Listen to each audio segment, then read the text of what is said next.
All right, good evening. It's another edition of World Softball TV. I'm your host, Ryan Wood. I've had a couple of really great guests over the last few weeks, and really wanted to give another shout out to my teammate Mosey with such a great interview. We've had amazing feedback from last show, and we had over 700 views on that particular episode. So I want to thank all of our viewers who have been tuning in and checking out the show.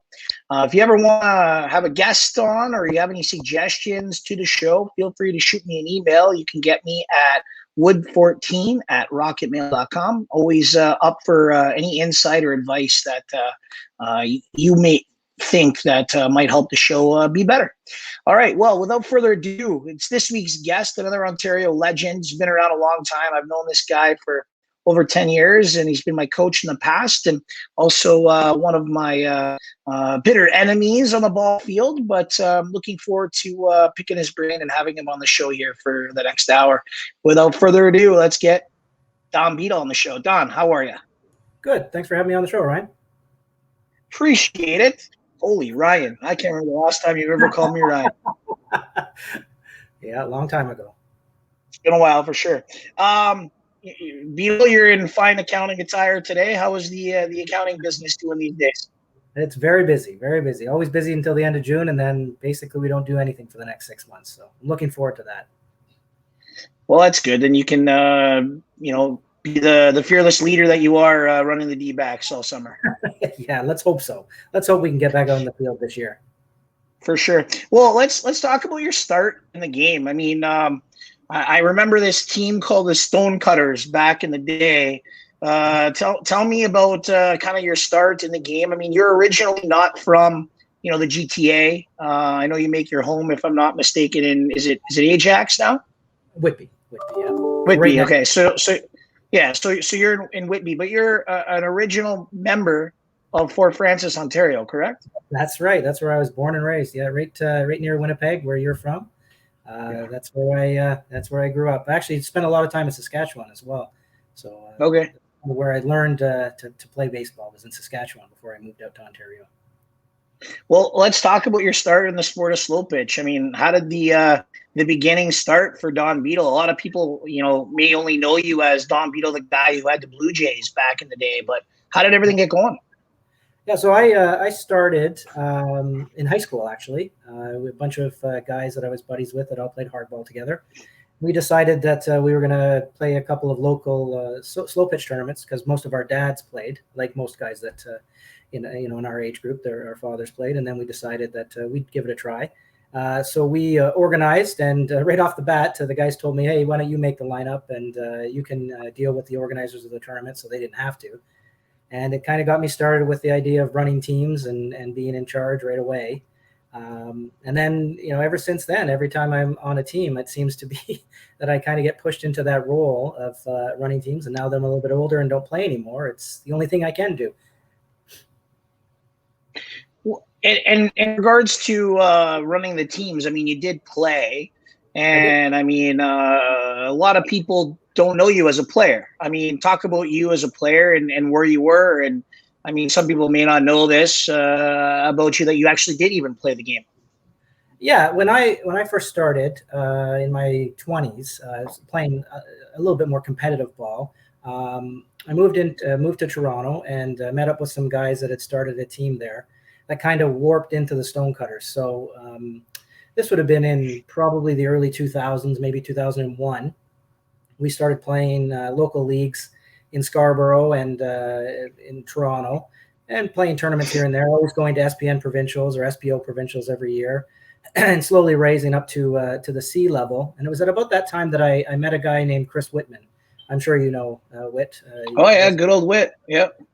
And he was friends with Walks and the Brewers, and kind of introduced me to what Super Series was, and what those guys were doing at that time. And met up with some other guys on a team called Pretty to Watch, which was out of Belleville. I think Jesse Marsh and some of those guys that kind of warped into what is now Aftershock were kind of involved in that group. And so they called me up and said, "Hey, why don't we combine forces and go and play in C in Super Series?" Well, the problem was they had picked up a couple of guys, Jesse Gould, and some of these younger guys at the time that were playing on a team called Chico's.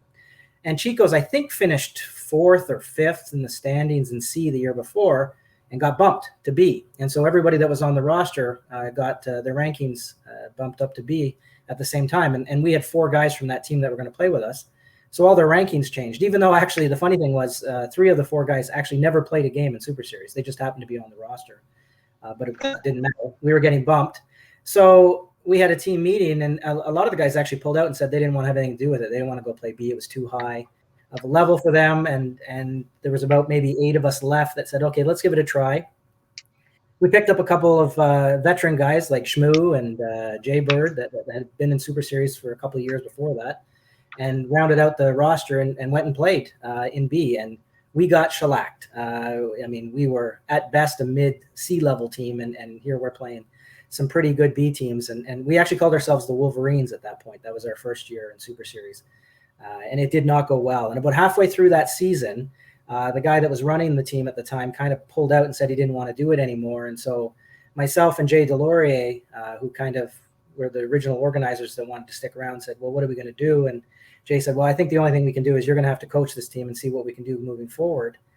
And then after that season, that team warped into the Blue Jays, and we started picking up some, legitimate level talent. Like I think the first guy we picked up that was kind of legitimized us as a team was Fred Ton, who had played for years in A before that with the Brewers and the Orangemen and some of the Barrie teams. And by picking him up, it led to some other pickups and kind of showed teams that we were going to be a legit team. And then eventually we moved to A, and then unfortunately it kind of fell apart. I made some terrible decisions, from an organizing standpoint at that point. Well, before you get into the details of those decisions, let me cut you off there for a second. Let's talk about some of those players that were on the Blue Jays team. Let's talk about a guy like BK, who a lot of people might not realize was one of the better outfielders. Yeah, his swing was ugly, but man, could that guy play defense? And kind of the start of Yak playing for the Blue Jays as well.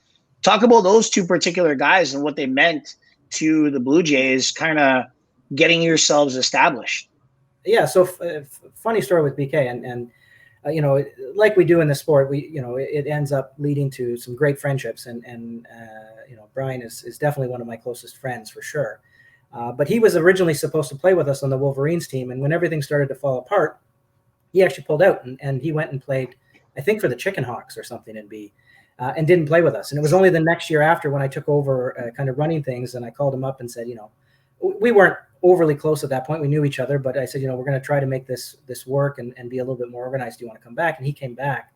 And you're right. I mean, B was, not a lot of people know it. He was one of the top badminton players in the country. And in fact, at one point, I think he was ranked number 1. So he was a hell of an athlete. Quick, good arm, and had a really good mentality about how to, be successful in sports, which goes a long way. And you're right, he had an ugly swing, but he seemed to get on base all the time. And after that first year, he actually phoned me up and said, hey, I got this kid. I coach his younger brother in badminton, and he's playing Division II hardball in the States. We might want to take a look at him. And I remember him telling me, he's a bit of a slash hitter, but he's good defensively, so he could help us. And we went out and to hit some BP, and he brought Yak out, Ryan Yakura. And I remember the first 5 swings Ryan hit, he hit them out of the park, and we were hitting BP on a 300-foot diamond. And I thought you said this guy was a slash hitter. He seems to have a little bit more power than you're telling me. The 2 of them in our outfield made us incredibly successful. And like I said, picking up guys like Fred, and we had Wes Vickery as well, who was a pretty successful, high-ranked player at that time out of the Oshawa area, and then the McCoy brothers and some of those guys joined in, and it just slowly but surely built into a pretty successful B team. And in our last year in B, we pretty much won everything. And then we even finished 3rd of the Limbs that year, and finished 4th at the Northern Shootout, when Tony would always invite one B team. He doesn't do that anymore, but he used to. And so we were pretty confident and successful. it was a good bunch of guys, and they were a lot of fun to be around for sure. So, you have that great success in B, and the team's about to step to A. And I mean, let's call a spade. In the B level of slow pitch, I don't think that there's very many coaches that can truly say that they've had as much success as you have. Being now coach of the Diamondbacks, starting off with that team and winning there and winning with the Blue Jays. I mean, can you honestly think of somebody else that's had as much success as you have personally as a coach at the B level? I mean, there's a couple of coaches that have done pretty well. I mean, James with the Homer Lovers always did really well at the B level and never jumped up to A. Yeah, but there's not too many that have had different teams be successful and be able to move up to A and kind of carry on that success. Mose was saying in your interview last week, a team like the Weekend Warriors were always very successful in B, but for whatever reason would never make that jump to A. I'm sure they could have at some point, but they just didn't. Whereas the teams I was running would usually play 2 or 3 years in B, and then we'd move up to A when it was time to make that move. And I guess you're right. I never thought of it before, but we've had some success for sure.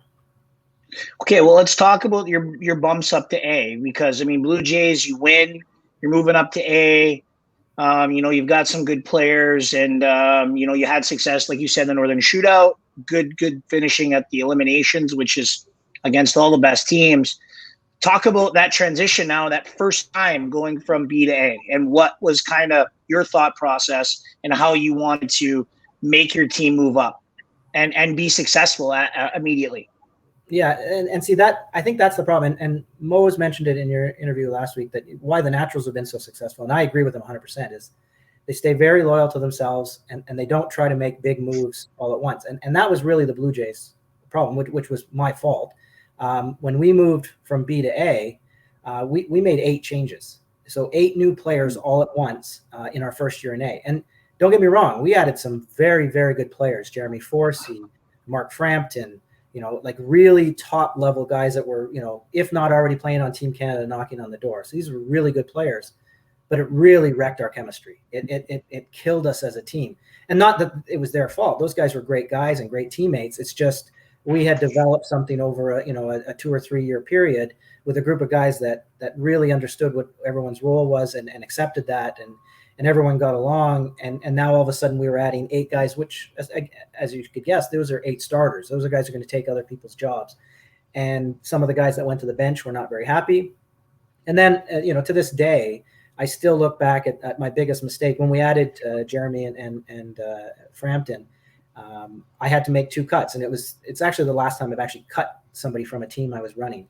And so I had to call Kenny Morden and Richie Lee and tell them, I'm going to have to let you go from the team. And to this day, I still regret that. I should never have done that. I should have just kept the 2 of them on the team. And Forsey and Frampton were fantastic players and made us a better team on paper. But, like I said, it just ruined our chemistry, and it wasn't the right thing to do. And so, moving forward, as I did it again with the Diamondbacks, I told the guys before we're going to A, you have to be patient, because you can't walk in thinking, oh, okay, we're going to beat the Orioles. We're going to beat, these top teams in A in our first year and immediately get a Canadians berth. It just doesn't happen. It takes time, and you have to be patient, and you have to add the right guys to the right mix at the right times and slowly build, as some of these successful teams we've seen in Ontario in the last couple of years, like Aftershock and the Naturals did, and slowly build up to the point that, then they become successful. It's not right off the bat. So you bring in those 8 guys. I mean, and you mentioned 2 of them, 2 talented players. Chemistry is such an important piece in slow pitch. But why do you think that just adding those 2 guys didn't just put the icing on the cake and make you an automatic contender, but take away the point of the chemistry factor? Other than chemistry, why was the team not as successful? Because on paper, the team itself is actually pretty good. So, I mean, other than chemistry, why do you think that it just didn't work out? Yeah, and to be honest, I mean, our first tournament in A, after making all the additions, we actually got double dipped by the Orioles in our first tournament in A. So we actually won the undefeated game, went to the finals, and then had the Orioles come back through and double dip us to lose to finish second, which is incredible for a new B team to do that in their first tournament in A. And then just slowly but surely as the year went on, we just kept doing worse and worse at every tournament. So, the second tournament, I think we made Sunday, but we might have finished like fifth or something. And then the third tournament, we didn't even make Sunday. And by a limbs, we had, slowed down and we weren't winning at all. And I don't know what the problem was. I know that there was guys that were unhappy with playing time, guys that were no longer happy with their role, that, maybe they were used to hitting the top 3 or 4 in the order, and now they were hitting 8th. And guys getting pulled mid-game, and it wrecked, that positivity that we had in B, where guys were constantly pulling for each other. I mean, the number one thing that you can't do and this is anything in team sports, is you can't get into a spot where you start cheering against your own teammates because you want playing time. And I've seen that happen so often on, what should be incredibly successful teams, but you can see players, start on the bench mumbling about, oh, geez, I hope that guy drops that ground ball, or I hope that guy doesn't get a hit here because I got to get in. They don't even not say it out loud, but you can tell in their actions that they're not really. It's there. Yeah, there. It's there. What's Oh, sorry. Go ahead. I was just going to say that the toughest thing in any sport, but especially in slow pitch, is to be a bench guy. It's not easy, and to ask a guy to come onto a team and sit on the bench and maybe on a weekend get 6 to 8 at bats instead of the normal 20, 25 at bats that they're looking for. A lot of guys can't do it, and I've had a lot of discussions with guys where I'll tell them up front, this is what our plan is, and this is what I'd like to see happen. And they tell me, some guys tell you, okay, no, that's not what I'm looking for, and they move on. But other guys will say, oh, yeah, I can do that. But really in the back of their head, they're telling themselves, but once you see me play, I'm going to get a starting position. And a lot of those guys can understand that it doesn't matter. Like, for example, if let's say you're the pitcher on my team, Wood, and I talking to a guy to be a backup guy, and I tell him, well, Woody's the starter, so, you're going to have to, get a start here and there when Woody needs a time off, or, we'll find you at bats when we can, but you're not going to be a starter. And they're thinking, yeah, but once you see me. But what they don't understand is it's not about you. For you to get in, Woody has to fail. And, if Woody's a good player, that's probably not going to happen. So I'm sorry, there's nothing you can do. So even though you're thinking, oh, I'm a really good player and I should get in there, this isn't the right situation for you. And so sometimes players have to be honest with themselves and say, well, maybe this isn't the right team for me because I'm not going to get the opportunity I'm looking for. For sure. And you've had a lot of hard conversations with players in the recruitment process. And I mean, we could talk about, the merger between the Diamondbacks and the Brewers. I mean, I'm jumping ahead a little bit here, but it kind of is a good segue.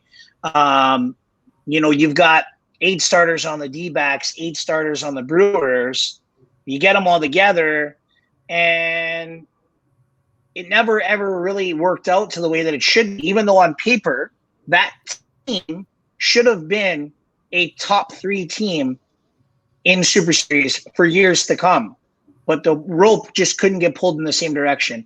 But what do you think that the issue was? I mean, I think I have an idea.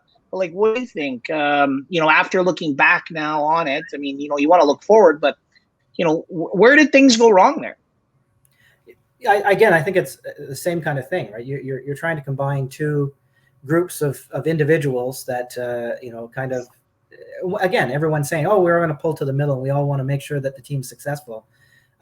But as hard as that is, if you're a Diamondback guy and you see one of your buddies sitting on the bench and you think he should be a starter, but there's a Brewer guy ahead of him, you start pulling, thinking, well, geez, I hope that, again, it's always in the back of their mind. I don't think anybody says it out loud, but they start thinking, well, hopefully that guy fails because I'd really like to get my buddy in there. And I'm sure that was happening. Again, everyone seemed to get along great. Walks is one of the greatest guys in this sport. If you don't like Gary Walker, there's something terribly wrong with you, because he's a great person and he's a great coach. And, he did everything he could to make that work. And for whatever reason, it didn't. And you're right, it should have. And, even from a just on the field success point, it was working. I mean, I think when I left the team, I want to say we were in 3rd place, maybe 4th in the standings. And my leaving had nothing to do with, me not thinking the team was going to be successful. It's, I've realized over time that I'm a bit of a control freak when involved in these type of situations. And it's difficult to be a coach where you have to constantly defer to somebody else, and you're thinking, geez, I would do this, and they want to do something different. I've got, throughout my career, I've been so lucky to work with so many great coaches, Gowie and Longer and Walks and the list goes on and on. And sometimes it just doesn't work because, the way I want to coach a team, it is very different than how a lot of other guys want to run a team. I'm very analytical. As an accountant, I like numbers. I like statistics. I like looking over, and analyzing how other teams are performing, where they like to hit the ball, where they play defense. And other coaches, they don't like just running off the numbers. And so, sometimes you get into situations where, again, I get frustrated, or I'm sure other coaches that have coached with me get frustrated because they're like, well, why you're worried too much about the numbers? Sometimes you got to go with your head or your heart and understand what's going to happen. Andy Minich, a long time ago, before I got to coach with Longer at the Canadians, told me the reason that he loved playing for Longer so much is because, he looked at Longer and said, that guy has done everything in the sport. He's like one of the greatest players that ever played. And who's ever going to tell him he's wrong about anything he does? And so he had such a huge amount of respect and love for the guy. He would do anything. He'd go through a wall for the guy. And it was at that point that I realized I'm never going to have that, because I never played A. I barely played B. I was like a bench guy on a B team where I'd come in for an odd pinch hit. I'm not going to gain that kind of respect that guys like him and Bug and Neil Teague and guys that played the sport for a long time that were coaching when I first came in. And so the only way I was going to get any respect is I better bring something to the table that the players weren't already, aware of. If they're great athletes, well, then I'll bring, an area of analyzing the game that maybe they don't do to tell them, look, if you move 3 steps over as the shortstop, there's a better chance the ball's going to get hit at you because this guy likes to go more middle than he does pull, things like that. So, and then when you get to that level and you've done it over and over again, and then all of a sudden you're working with somebody else, and that guy is saying, no, this is how I want to play the defense. And you're saying, but I know this batter is going to do this. And sometimes I'm right and sometimes I'm wrong. And so same with the other coaches, right? Sometimes they're right and sometimes they're wrong. And you just have to try to work together. And unfortunately, sometimes it's just not going to work. And in that case, I didn't think, at the time that I left, I didn't think that it was going to continue to work. And like I said, they were so successful and Walks was doing such a great job. And I thought, I'm just going to get in the way here. If I keep, bugging Walks with what I think we should be doing, and he's already proven he's being successful. I mean, the guy's a great coach. He's won a long time, and that team was doing so well. I thought, let me step aside and get out of his way and let the team go the way it's going to go. And then, of course, when I left, a couple of the guys decided they were going to leave and jump on with Aftershock for whatever reason they decided to do that. And unfortunately, that was kind of the end. And it's too bad because you're right. I think that team would have been incredibly successful and would have went to a Canadians and probably had gone to multiple Canadians by this time. Yeah, absolutely. Yeah, it was a good group of guys, a lot of good players. And I mean, I was helpful to try to get the merger together because it just was right thing to do with, you had 8 good players. We had 8 good players. We were still, 2 or 3 players each shy of kind of putting ourselves over the top to compete against the Orioles. And I thought that we added enough of the pieces. And if everybody could have just got along, it would have been so much better. And I mean, you kind of hit the nail on the head about, you like to do things a certain way. And I mean, it's unfortunate because I truly believe that there was an established pecking order between the coaches, which in my opinion, as the season went on, the pecking order changed. And when the pecking order changed, that's when things kind of went the wrong direction. So it's unfortunate, but it's a living and learning experience. Let's dabble backwards a little bit more. Let's talk about the few years between Blue Jays and the Diamondbacks. You had a team called the Athletics. You had some good players on that team: Matt Pine, Jimmy Gregoire. You had Wes Vickery. You had Newf. You had some really, really good players. Let's talk about that team. And again, I don't want to bring up, old wounds or whatever, but there's a lot of people that don't know the history of what happened, and I think that lots of people would love to hear the from the horse's mouth. Yeah, so that after the Blue Jays kind of folded, after it gone sour, and some guys decided they didn't want to continue playing. I had actually decided I wasn't going to coach at all anymore, and I was just going to stick around home and do that kind of thing and play local maybe and give it up. And it was actually Yak that approached me and said that he had become really good friends with these bunch of guys that were on a team called the Braves out of B, that were run by Rick Evans at the time. And he wanted to put together, a really, really good team with, kind of their core, similar to what we did between the Brewers and the Diamondbacks, the same kind of idea where it was going to be a bunch of these ex-Blue Jays and then these Brave guys, and put them together and go and try to be really competitive in A. And you're right. They basically already formed the team before they asked me to coach. They had, like you said, Jamie and Pine, and then they had, BK was on that team as well, and Yak, and a young Daniel Lee actually was on that team, who's now the shortstop for Aftershock. It was a fantastic team. There was a lot of talent, and same kind of thing. When we played the first couple of tournaments, it was going really, really well. And, we were very successful in the first two tournaments that we played. But then those divide between the two groups started to happen. And there was a lot of anger from some of the guys in the Braves who thought maybe I wasn't giving them the right shot that they deserved, and that they wanted to, get more of an opportunity. And at the same time, there was the guys on the Blue Jays side saying, don't change anything. We're being successful. Don't just all of a sudden decide to start to mixing things up. And it was actually funny that kind of one of the caveats to the end was Hinch was pitching for us at that time, Kirk Hinchy, and he decided to leave and join Rip, who was running a team called the Cardinals, I think, at the time. And so some of the guys were upset, saying, well, what are we going to do from a pitching standpoint? We're in a lot of trouble here. And you could already hear rumblings of guys saying, well, maybe I'm going to leave too, because, I won't want to be the last guy out of the door here and not have a team to go to. Well, this was just before the Northern Shootout. And so to replace Hinchy, I actually picked up John Evans, and he was going to become our pitcher full-time going forward. And he pitched for us actually at the Northern Shootout, which was our last tournament.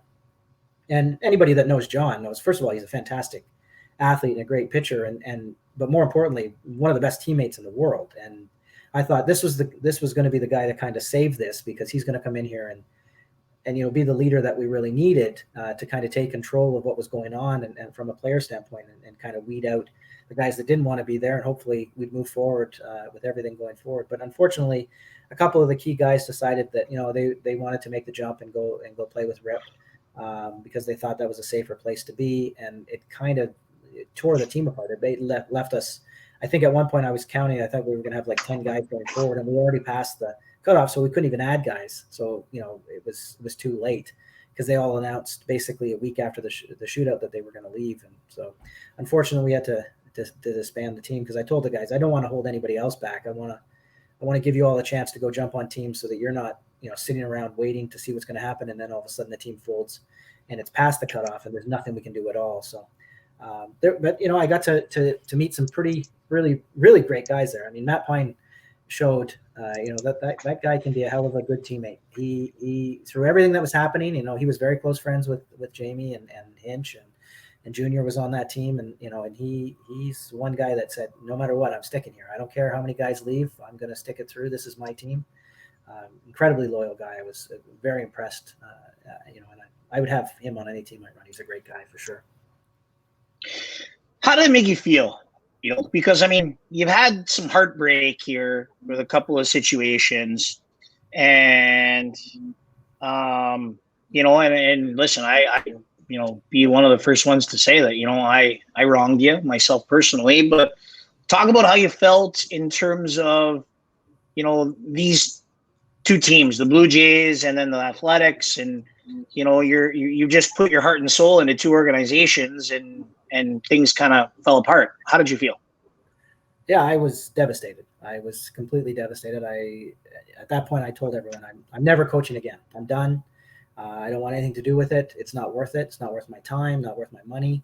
because people forget, when you're running a team, and again, I don't know what the other guys do, but on any given year, I probably put $5,000 to $10,000 into a team. It's expensive, and and it's not only my time but a lot of money. And my wife was getting pissed off, saying, "Why are you spending all this money when these guys obviously don't want to continue to play for you?" I said, that's when I said that's it. I'm done. I don't want to do it. And it was only that winter, Darren Fricke and John Evans and Freddie Ton phoning me up saying, "Listen, you can't go out like that. That was a terrible disaster. It wasn't fun. You didn't enjoy your time at all. We can't let this happen. Why don't we put together a team and go play one season in B with just our buddies, just for fun, so that you can enjoy it one more time, and then you can go out the right way." And that's when we decided to form the Diamondbacks.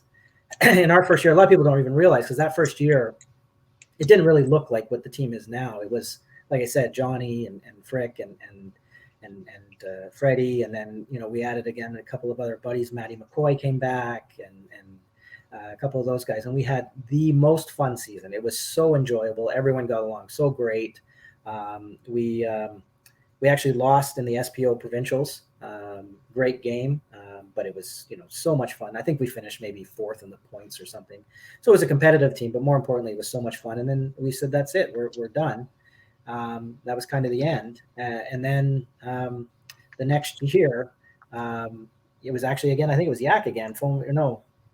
I forget who it was that decided they wanted. Oh, it was Julian Kringy decided that he was going to put a team in SPN provincials, and asked if I would come and coach it if we called it the Diamondbacks again. And he was going to basically bring back a lot of the guys from that team. And we went and played SPN provincials. And Trish, Trish was trying to keep everything running. As we've seen in Ontario, it's been so difficult over the last number of years to have an A and B division. We entered in B because we were, a B team. We had picked up Yak and Davey Bolt to be our 2 A pickups for a B team. And about 2 weeks before the event, Trish phoned me and said, "We don't have enough teams. We can't play. Sorry. We're going to close down both the A and B divisions. There's not enough teams." And we had already rented our hotel rooms and paid for everything. I thought, well, geez, is there anything we can do? And she said, "Well, the only thing you can do is, if you want, I'll let you play an A against the other A teams, and there should be, enough teams to have a division. But there won't be a B division." I said, "Okay, well, listen, we've already paid, so let's go do it. Let's go have some fun." So it ended up, I think they ended up with eight teams that year, and the Orioles were there, and the Mets, and and the Black Sox. So it was a good A division, and we went undefeated in the round robin, won the quarterfinal match, won the semifinal match, and then lost to the Orioles in the finals. And I remember sitting and having beers with Gow and Reg before the finals. And Reg, who is obviously one of the most competitive guys in our sport and always wants to win, he told me, he said, "Listen, I would never say this to anybody else, but this is the only time in my career where I honestly wouldn't be that sad if my opponent won. Because if a B team somehow won the SPN provincials legitimately, that's a pretty good story." Now, unfortunately, we couldn't rise that high and actually beat the Orioles in the final, but we did get there, and that's when I thought I just lit the fire underneath myself again to say, this is a lot of fun, and this is a good group of guys that I have here. So, I don't want to stop. I want to keep doing it, and I want to see if we can get back to where I think we belong. And yeah, a couple of years later, we were back up there. So yeah, luckily, Julian convinced me to come back and do that, because otherwise I wouldn't be coaching at all. Well, I mean, Julian's always got a way of making things work, right? So, and now let's talk about the Diamondbacks today. I mean, I know we haven't played Super Series in it'll be a year. We didn't play last year, and we're going to be playing hopefully in the next couple of weeks. Where do you think the Diamondbacks are at? I mean, you've got some really good young players, and Austin Oosterhouse, if I said his name properly. Sorry, Ozzy, if I said it wrong. Julian's a young guy who's still got lots of potential. Depends on how much work he wants to put in. You've got the Dominicans, RJ, who, I think is one of the most underrated A players around. He's super talented. It's just a matter of how much drive and determination he has to want to be, one of those top elite players. You've got Alex, who his arm is incredible and bats from both sides of the plate. You've got some players. What are you guys thinking in terms of plans for this upcoming season, and what are your goals? Yeah, I mean, our goal is definitely to get a Canadians berth. I think we have all the potential to do it. We added Cam Stewart for this coming season, which I think is a huge part to what we really needed. I mean, Cam defensively obviously is still one of the best defensive outfielders in A, and he hits lights out. So it adds a huge piece to our puzzle. And then in addition, we added Adam, his brother. We kind of always struggled in the past. We have a great pitcher, in Johnny Chappelle, but he, if he's off, we didn't really have anywhere else to go to. Now we have a second guy that we can rely on in Adam, who's an A-level player and an A-level pitcher, which we really needed. And you're right. I mean, I think the pieces that we had in the past, we were right there. In the last season that we played, we were fighting along with the Generals and Game On and the Naturals for those kind of last two spots behind Aftershock and the Orioles. And I think that's going to happen again. There's some good teams coming up from B. People have forgotten that, the last time we played, those teams were really successful in B, and I think they're going to be, pretty successful in A. And unfortunately, I really would have liked to seen the Lumberjacks come up as well, because I thought they were a pretty good B team with a lot of talent, but I've heard they folded, unfortunately. But I think the division as a whole is going to be great. 8 teams, maybe 9, with a lot of talent. It's been a long time since it's been spread out a little bit like it is now, so I'm looking forward to it, absolutely. And I agree with you 100% on some of the players we have. Like I said, I mean, RJ is the kind of talent that could play on a Team Canada at some point. And unfortunately, I think he's gone unnoticed for a long time. Whatever happened with him in the Aftershock team, he didn't fit in there. But I'm glad, because that meant he came to us, and he's fitting great. Not only is the guy a great defensive player, he's a great hitter, and he's a great leader. He's a positive guy. He's always smiling, always having a good time. It's actually much like watching the Blue Jays this year with those, the young Dominican players on that team. They just love the sport, and they bring so much joy to the field. It's fun to be around. Both him and Alex and George, who's coaching with me. Same thing. They have so much fun hitting BP, hitting, doing going to the bar afterwards. When we're out of a tournament, they're just fun guys to be around. Absolutely. Well, let's talk about the Don Beadle's reputation with umpires in slow pitch Ontario. I had to have Camus on the show a few weeks back, and I mean, obviously your name came up, and you're definitely not one to shy away from. If you are 100% know that you're right about something, you're like a dog without a bone. You will not let that stuff go. And I mean, it's taken you time where probably Don Beadle now compared to Don Beadle when you first started to coach. Talk about, how the relationships have evolved and changed over the years between umpires and with you. I mean, other than with Birdie, because I don't know if that'll ever change. So you're right there. But yeah, I mean, listen, you've hit the nail right on the head there, Woody. I mean, 10 years ago, I was a dick. I really was. And I've had to make a lot of apologies to umpires since, to guys that I didn't treat properly. And Steve and I are very good friends, and I have the utmost respect for that guy. What he's done for slow pitch in Ontario is fantastic. I mean, Super Series right now has the best group of umpires that we've ever had. It's not even close. I mean, Donnie and Pritch and Hegel and the whole group of them, they are really, really good. They know the rules, which obviously I've always been a stickler for, understanding the rules. And most importantly, they understand the game. And so, it's funny. I've had a lot of incidences where sometimes a coach has to get thrown out. That's my job. I have to go out and protect my players to make sure they don't get thrown out. So that means I have to get tossed. And those guys understand that. And, we've had a lot of discussions after a game where maybe I've gotten tossed and I'll talk to Hegel or Donnie and they'll say, you wanted to get tossed, right? Like that. We didn't toss you, just because you were being a jerk. And I said, no. And sometimes I've actually even gone out and told. I remember one specifically with Eagle where I went out and got close to him and said, listen, I agree with your call, but I got to get tossed here because I got guys yelling at you. And if I don't get tossed, you're going to have to toss one of those. And he said, yeah, I know. So we're just going to stand out here for a couple of minutes. Then you're going to throw me out of the game. And, I walk off looking like I'm all angry, but inside I'm, perfectly fine. I know exactly why it happened and why it had to happen. And again, that's a big difference between myself and some of the other coaches that I deal with all the time, which again, I have utmost respect, but Longer used to tell me all the time, why do you get tossed out so much? Stop getting tossed out of games. And again, 10 years ago, he was 100% right. I got tossed out way too much, but now that reputation is carried forward forever. The last time we played that whole season, I got tossed out once. But still, guys will tell you, "Oh no, Beadle gets tossed out almost every game." That doesn't really happen anymore. It only happens when I think it's really important, when it's a time that you can change the game, and it's. Or again, if you get into an argument with an umpire where you're angry because they completely blew a call, and they're not willing to admit, that, hey, maybe I blew that one, because that's where Steve always got me. Steve came aside, I'd go out to argue with him, and sometimes the first words out of his mouth would be, "Yeah, I missed that one." Now how can you argue with the guy? He just admitted, yeah, he made a mistake, and umpires, like players, like coaches, like all of us, we all make mistakes, and it's going to happen sometimes.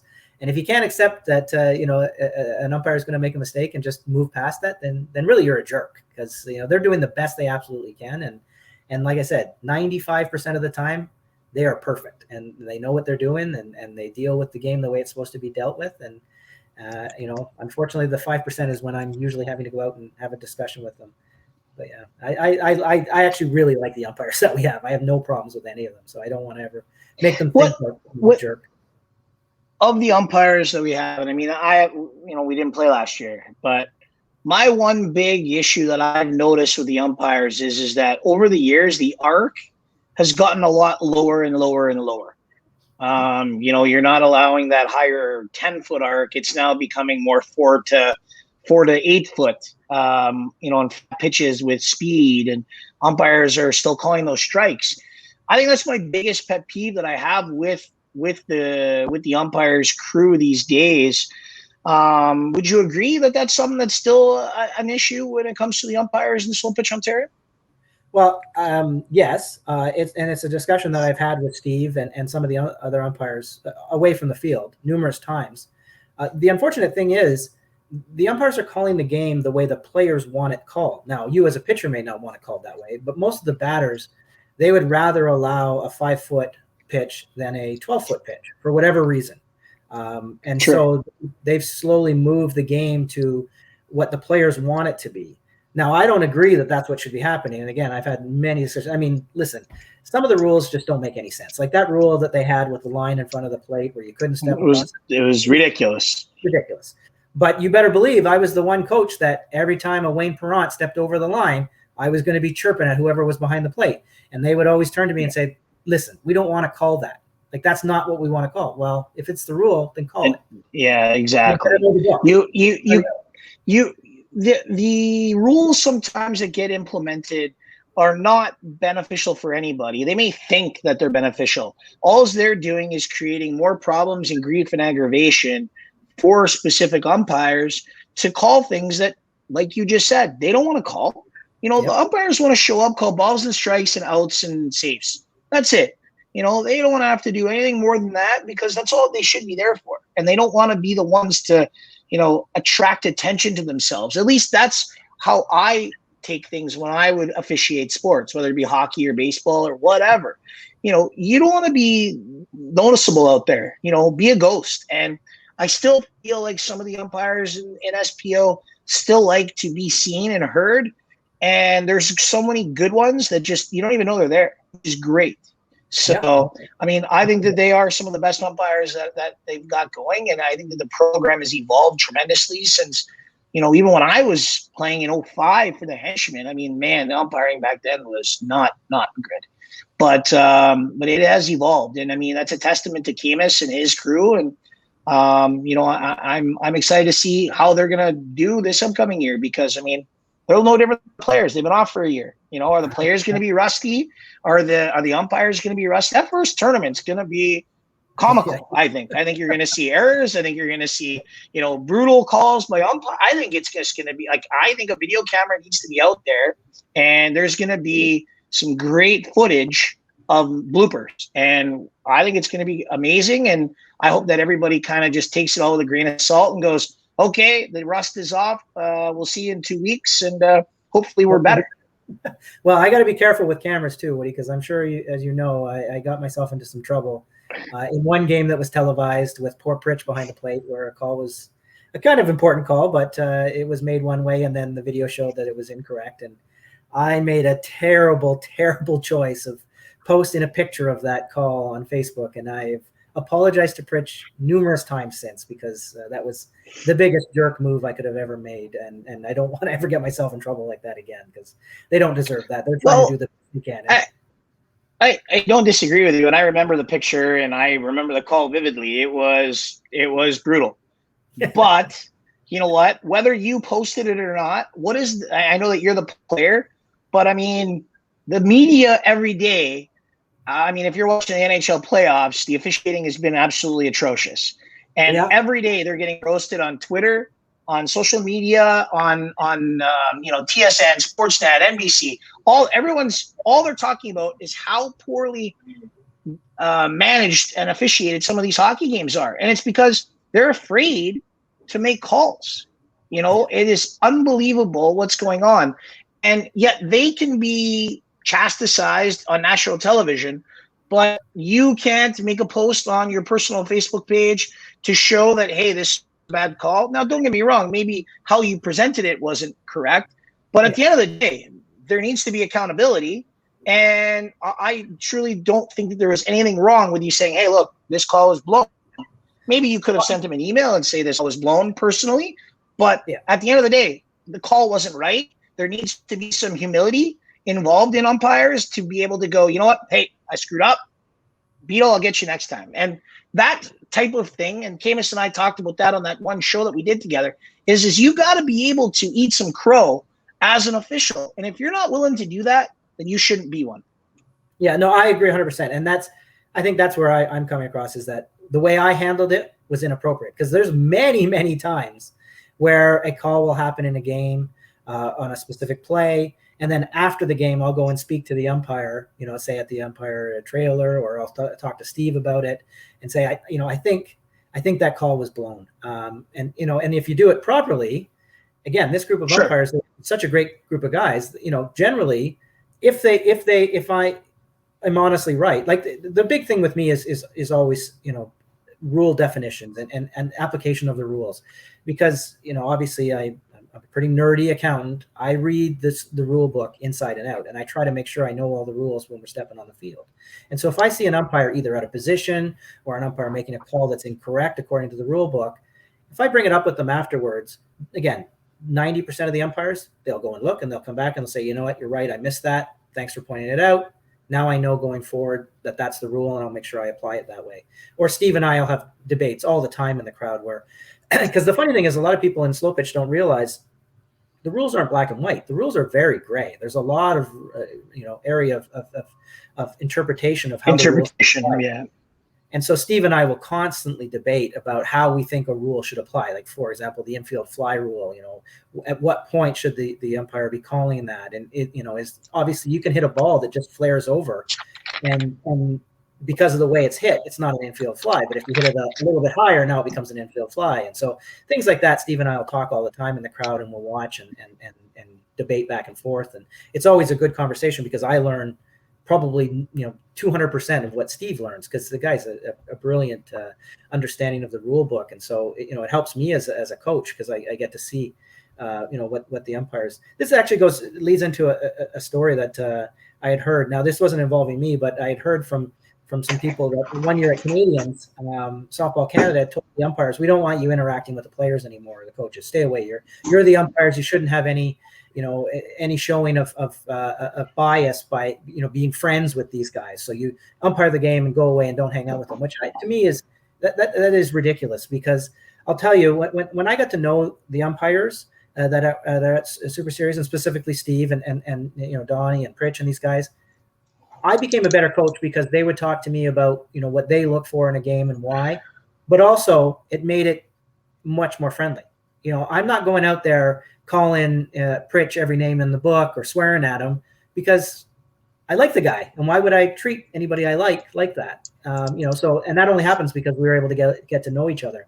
So I think it's important that the umpires and the players and the coaches all do intermingle and all know each other and become friends, because it is slow pitch. It's not, the MLB here. Like, we should all be able to have a beer after the tournament's done and get along, for sure. Yeah, I don't disagree. I think they're just another team on the field. And, if there's a respect, when I ref pro hockey, I wanted to know players, and I tried to communicate with them because I felt like, if I blew a call, they wouldn't come at me as hard. Yeah, they'd come at me, but they knew me. They knew that I was a good person. I wasn't out there truly trying to screw them. And I think that if that type of, most umpires aren't out there trying to screw you. You may say otherwise about, a specific umpire, but whatever. Camus and Tom, if you're watching, don't chastise me for that. It's just a joke.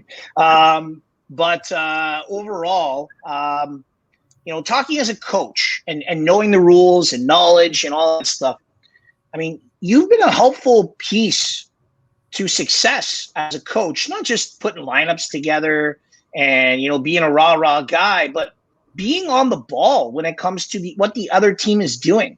Talk about some of the big things that you've been able to accomplish as a coach by catching the other team's mistakes when it comes to, entries and all that stuff. Talk about those types of things, because at the end of the day, people remember the person who hits a grand slam, remembers the person who makes a diving play and throws them out at first. But sometimes these little things that you've been able to figure out sometimes really helps a ball club win a softball game. Even though it might not be, pretty, it still helps. Talk about those. Yeah, I get myself in trouble a lot of times because it really does piss people off when I do things like that. But to be honest, in my opinion, if you hit a ground ball at the second baseman and he comes up with a clean and throws you out at first, you're not going to get mad at him for coming up with a clean. You're not going to say, well, you should have let that go through because, you give us a chance. No. We were the first SPN provincial championship I won as a coach with the Blue Jays. This would have been maybe 12, 13 years ago. We were playing in the semifinal game. It's a close game. The other team came in and got a big hit in the bottom of the seventh to tie the game. And what had happened was the coach had subbed himself in for the pitcher to get that hit. And then we got the next out. I watched what was happening, and I noticed that the pitcher came into the game, but there was no reentry. The coach had never actually made a reentry. He just told the pitcher to go back and pitch the next inning, which was the bottom of the inning we were coming up to. And I remember it was Harry Perkins was the one going up to bat, and I told him, take the first pitch. Don't swing at it. I don't care where it is. Just don't swing at it. Let it go through. And he said to me, well, why? I said, don't worry about it. Just go up there and take that first pitch. And Bob Henning was standing on deck, and he was standing beside me. And I as Harry was going up, I turned to Bob and I said, we just won. And Bob goes, why? You think Harry's going to hit a home run here to win the game? And I said, no, he doesn't even have to swing. Watch. And the pitch came in. I called time, and I forget who the umpire was. It might have been Hegel, actually, but I can't remember. But whoever was on the plate, as I was walking out, he told me afterwards, he goes, I knew exactly what you were coming for. And I thought, I can't believe this is about to happen, because the other team didn't have any subs left. So I came out and said, that's an illegal reentry. So both the person that's been entered into the game and the person that had come in are both thrown out, which meant they only had 9 players, and they can't continue the game with 9 players. So we win. And that was the end of the game. And they were so angry at me. In fact, there was only, I think, 3 guys that came out to shake hands after the game. One of them being the coach. And it's a guy I know, and I don't want to call anybody out for making a mistake, but he told me, he's like, I would do the same thing to you in a second if you made the same mistake. And so I don't blame you at all. It's my mistake. It's not yours.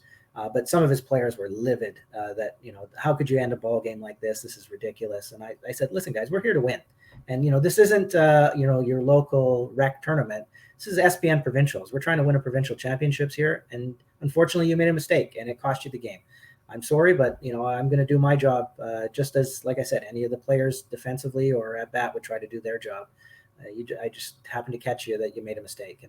And to be honest, it actually happened to me once later on where I made an illegal reentry and got caught when I did it and got called out for it. And the same thing, we lost 2 players from the lineup. Now, luckily we had more subs, so we didn't have to lose the game on that call, but still, every coach can make the same mistakes. And I would expect anybody else to call me out if I made that kind of mistake as well. And I mean, that's a provincial championship win. And I mean, I'm sure that there's other times where you've caught the other team and been able to, win a game that way. And I mean, yeah, that's is it a great way to win? I mean, no, but at the end of the day, it's a rule, and the rules are there, and it is up to us as coaches and players to make sure that type of situation doesn't come about. Yeah, 100%.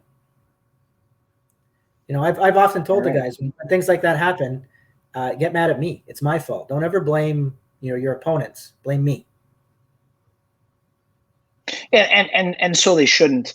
All right, as we kind of wind down here a little bit, let's talk about the best players that you've been fortunate to coach. And hey, hold on, before we get to that, let's talk about your experience at Canadians. I believe you've been to 2, correct? Yeah. Or is it 3?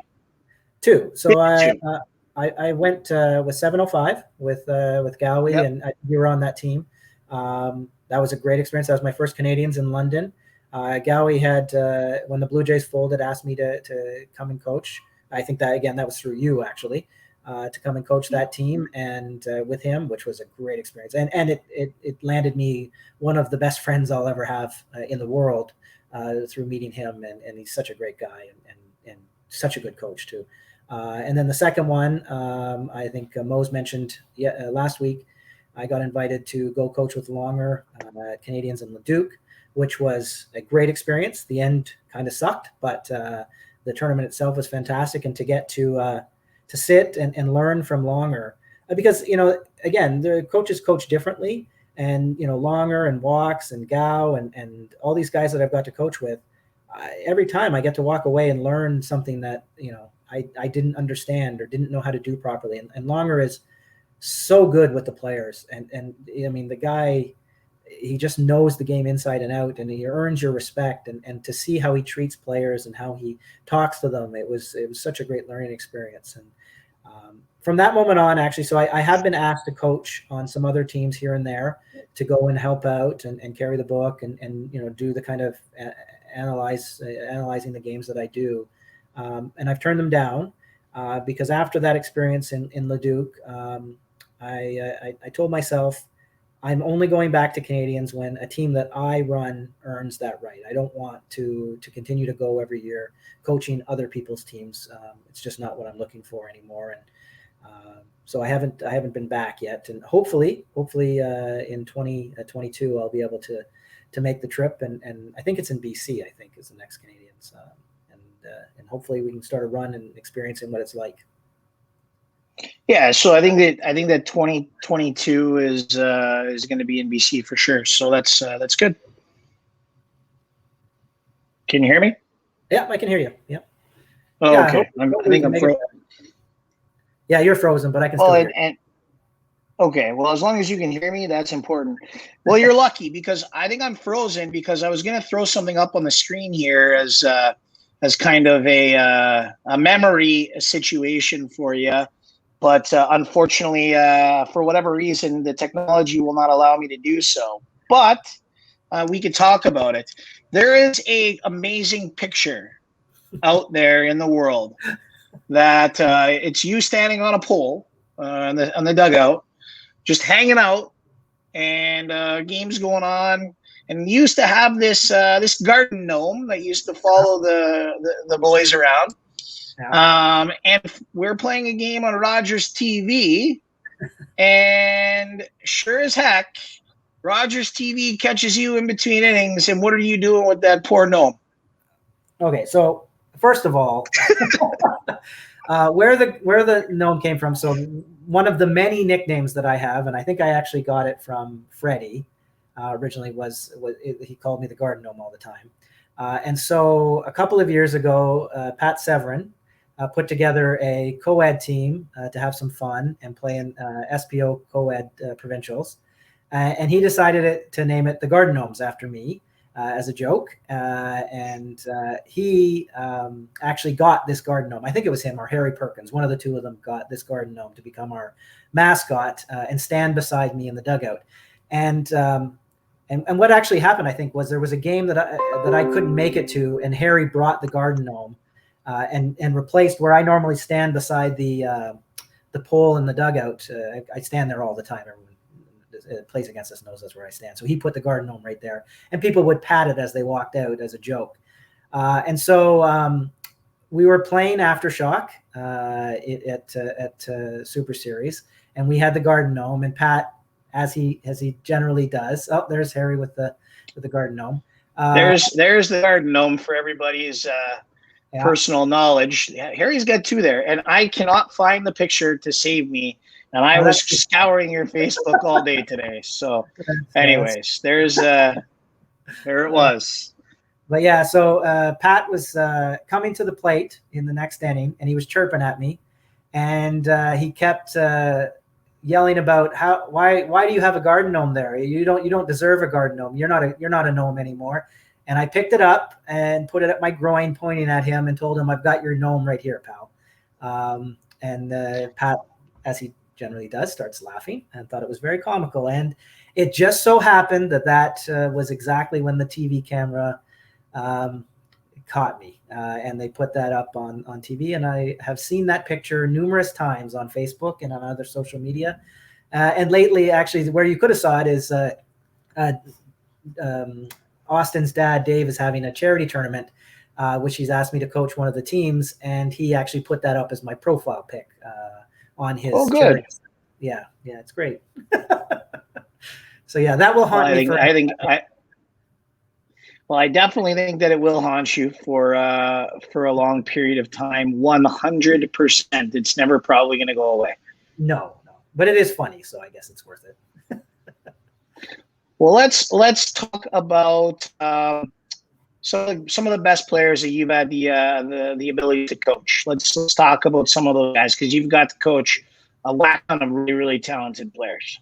Yeah, last winter I was having a business meeting with Reg and Gao, and we got laughing about it because obviously Reg is by far the most decorated coach in this country and successful. The guy's won everything numerous times. He's to me he's the best coach there is. But we were laughing because we figured out that there is no one that's coached more players than I have at the A level. I've pretty much coached almost every player that's currently in A. Oh, there's that lovely picture again. Thanks for putting that up, Woody. So yeah, I have been so lucky to coach, some of the best players in the country. I get asked to coach these throw together teams where guys maybe want to enter in the NSA Worlds or in a co-ed tournament or different tournaments around the country that maybe aren't Super Series. For whatever reason, I get asked a lot, and I love doing it because it's so much fun, and you get to meet so many new people from across the country, and get to coach so many different people. And so the top players that I've got to coach, how would I say, the people that I enjoyed from a teammate standpoint the best? Sure. Freddie would definitely be on that list because he was probably the most loyal guy I've ever had on my team. The guy was unbelievable.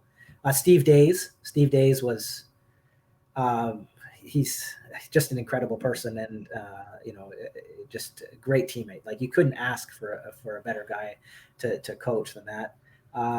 For me, Pat Severin, I know there are people that love Pat and people that hate Pat. I'm one of the people that love Pat. I absolutely loved coaching him on the various teams I've got to coach him, and I would have him on any team I ever coach again. He's a great guy.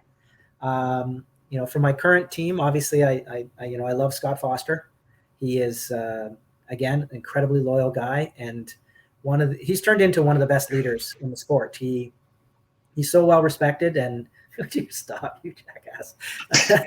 But I absolutely love coaching and being around that guy. Yeah, and the best thing about Scotty is he's the first guy to be in my ear when I make a mistake because he loves pointing out every mistake I make as much as he can. And finally, I'd probably say Johnny Evans. Johnny is not only a great friend, but again, a fantastic player and even better teammate. I don't think there's a better teammate on the planet than Johnny Evans. He is the kind of guy that will help you, become a better player, and he'll hold you accountable. But he does it in such a way that you just love him. Nobody dislikes Johnny. He's the absolute best. Well, if Johnny Evans gets to take some time out of his busy schedule to watch this show, I hope that he knows that my brain still is okay. It's an inside joke, and if he does get to watch, I know that he'll have a little chuckle. Great human being. I hope that that things are good with Jackson. I know that he was going through some stuff there, and Yeah, I think it's getting better. Hopefully, Yeah. good. That's good. That's great to hear. Beadle, you got to meet a lot of people in the sport. I'm not going to toot my own horn or whatever, but some of it I'd like to think that I helped create those great friendships that you have, and I'm thankful that through all the stuff that we've put ourselves through as people and whatnot. The one thing that I can always say is I'm happy that we're friends, and I'm glad that you're able to jump on the show. And even though that you're not my coach anymore, I couldn't be happier to have you as a friend. So thanks for coming on this week.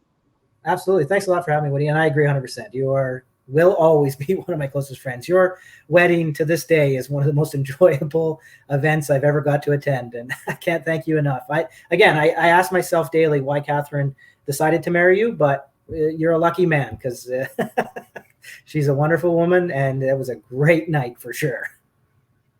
Yeah, it was quite the party, that's for sure. I wish you guys and the Diamondbacks best of luck in the upcoming Super Series, except when you play against the Naturals.